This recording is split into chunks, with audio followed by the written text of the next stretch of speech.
Okay, so what we have here is a tiny, high-quality precision lathe with a Sinumerik 810T. The machine is the Spinner SB, which it does down here. It says even Spinner SB-CNC. These machines were made from approximately 1988, 89 to I think 2016, maybe 17, but I have not really gotten any data on that. They are kind of special because they are so fantastically small, at least on the outside. They are actually, one guy from Spinner told me that they're door-sized, so you can get these machines through a regular house door or office door. It's 80 centimeters deep. There is no big ass cabinet behind it. This really is the end of the machine.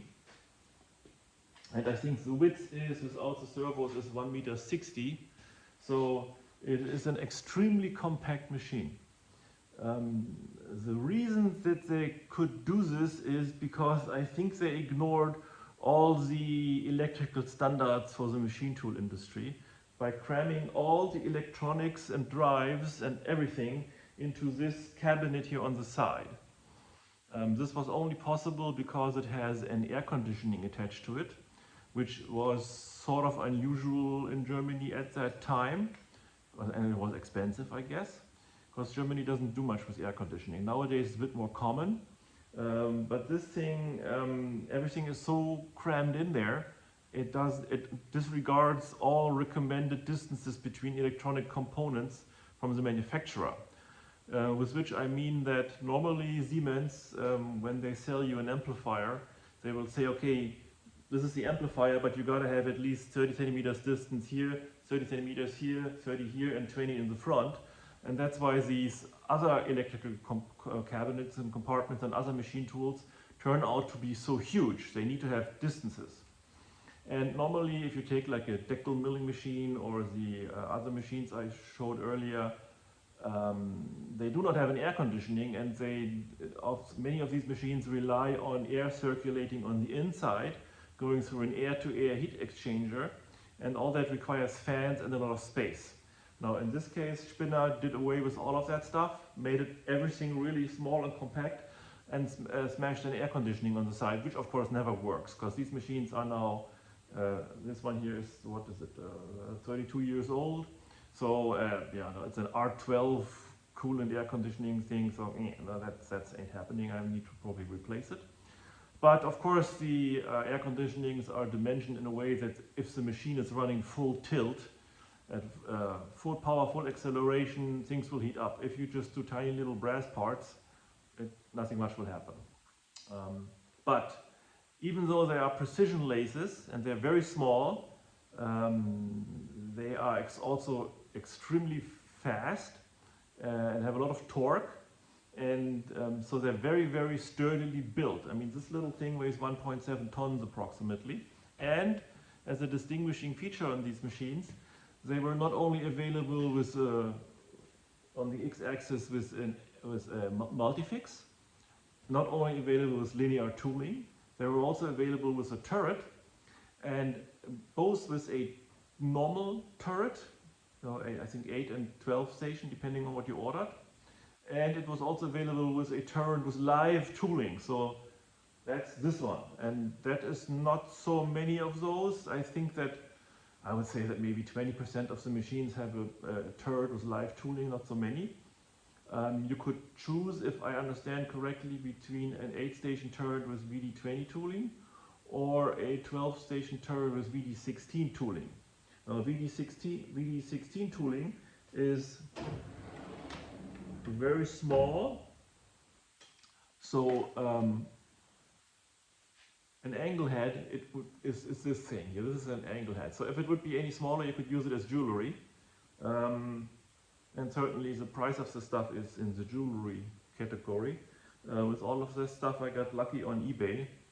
Somebody was selling a whole assortment of everything that they had with their SB lathe, because they had sold the lathe that kept the tooling. And so I got I got a nice score on that. Normally the standard tooling, of course, is, you know, the fixed tooling is, you know, but if you compare this to the VDE 30 or the most common VDE 40, this is still pretty damn small.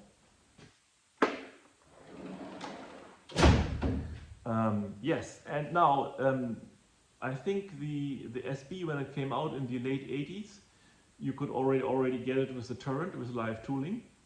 It came out with there must have been a Sinumerik 810 G0 available in the beginning, because it is mentioned in the electrical documentation. But then of course it was sold with the GA1, which I have also one not too far from here. And then there is a GA2, which I also have like 10 feet from here. And then starting around 92, they were sold with the GA3s. Interestingly enough, the GA3s, there were quite a few different versions of it. Now on the spinner SB laces, the Sinumerik 810T was replaced with the Sinumerik 840, probably the 840C, in I think 95, 96. Now Siemens offered both of those controls simultaneously, so it was not like the one was cut off and then only the new one started. We could buy both of them. You could probably, there must have been a time when you could pick and choose which one you wanted. Because I know that there have been Chiron milling machines, you know, the Chiron FZ12, 9 and 8, sorry, Chiron FZ12 and 8. Even as late as 1999 with the Sinumerik 810M. So, you know, by that time that must have been a dinosaur by that point in time, but it was available. And then of course it was also some lasers were sold pretty late with the 820T. Now anyway, but for spinner, I think this control in this machine must have been the last ones in 95. This one here is a 94. But it makes it sort of interesting because starting in around 1993, there was an update to the GA3, which allowed it to have the transmit function, and in connection with the real C-axis. So this machine actually does have a real live controlled C-axis. So I can actually mill on the circumference of the part, and I can mill on the face side of the part. It's meaning this machine can mill a square or a hexagon or whatnot, and I could actually also engrave stuff on the front of this piece. It's done in a very awkward manner. The commands used on the Sinumerik 810 are quite different from what was later used on the Sinumerik 840. The 840 has completely different names for everything, for its cycles, for its functions, and I'm pretty sure the convenience was also much higher. But it is noticeable that on the 810 they were really running out of ways to do it, because given the interface, given the screen, given all the logic, it seems that they were coming to an end with the capabilities and couldn't really bore it out any further. Don't forget, the 810 is part of the 800 family, which goes back to the mid-early 80s. And this was initially developed and had all the options for really big machines. So this is tiny, but the control was initially designed for, like, if you have like a special manufacturing transfer production line with 12 spindles from every angle, and you had like swivelable milling heads, and you could do everything. But it was getting difficult to program. So by that point in time, following this year, it kind of almost ended with the hand input approach. By then you were really starting to rely on CAD and CAM. But not yet on this machine. So this machine you can program everything, even with the transmit function. It's a bit awkward. You have to actually transfer the machine into the milling mode, which is done, well, you can do it directly if you want to do it yourself, but Spinner provided a sub-program for going into the milling mode and a sub-program for coming out of the milling mode. And when you go into the milling mode, the machine will actually, first the spindle will rotate to find its reference point, which makes sense. And then it will go out again. Now, in order to do this, and in order to have a real C-axis, this machine actually has a rotary encoder on the C-axis, which has two separate encoders in one encoder housing. Because for the spindle drive, you need only an encoder with 1024 impulses, so you can, even measure your speed at 8000 RPM. But this is not accurate enough for C-axis milling, for a real C-axis. So when you switch over into the transmit function, the program will actually then find the reference point of the encoder and then switch it to a different encoder on the inside, which I think has 18,000 impulses. Now, you cannot do 18,000 impulses and turn at 8,000 RPM. The electronics wouldn't be able to process that. But for the milling function, that's exactly what it does. Now, yeah, so it is quite a sight to behold. Such a tiny turret with 12 stations. Of the 12 stations, 6 are powered. That's the inside, slightly more inside. These are the powered. Now, this machine, like I said, it's a 94. So it's got the full-blown, all-out safety features, so it makes it basically difficult to operate if you're standing in front of it for the first or even the 10th time. But the reason was, these were sold as production lathes. You don't have to use it as a production lathe, but it certainly was intended to be used as such. Now, and this means that the guy running the machine is not the guy or gal who actually programmed the machine. So the setup guy knows what he's doing.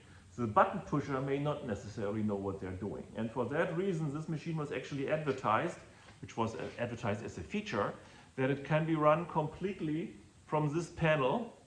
And the operator who is running the machine with just this panel would never have to touch anything on this side. This is for the setup guy. So that means that you can really lock the operator out of all of this, and you cannot mess with anything on this side. You're only supposed to work on this side. Now, the way this was supposed to be, you're supposed to have this closed. Oops. Come on. So you're supposed to have it like this. There's an interlock up here. Well, it's blocked now because I'm circumventing the safety stuff. So, and then when it's done, it's opened. You press the clamp, the unclamping, you take the part out, you put the new part in, you clamp it, and then you push the start button, and then the program runs, and you close the door, program runs. So it's all this interaction, just loading, unloading, open door, open, close, clamp it, start, clamp, start, and an emergency button. But that's it. So, yeah, but I'm not going to be that guy. So in order to achieve all this safely, they have a bunch of safety features in there which were really throwing me off in the beginning, and I only recently got this machine, but I think I now know what I'm doing, sort of. I had to learn that, for example, this key here, the machine will not start if it's in this position. Now this is normally the setup guy's position, because you have to have it in this position in order to change certain things on the control, but it will not actually start like this. It will only start like this. That took me a while to figure out. Also in the sequencing of what you have to do here to do a first reference drive, it took me a while because some buttons you have to push twice, but let me show you how it's set up. Maybe this under power. By the way, that switch is kind of funny. If you look up the price for this on eBay, it's because I thought about buying a new one for $5 and nope, these things are expensive. Okay, so now it booted up. I have to push the reset. I better push the clamping. Here a little click on the side. Now I can go 1 up, 2 to the right, press reference point. But now I actually have to start it over this key here.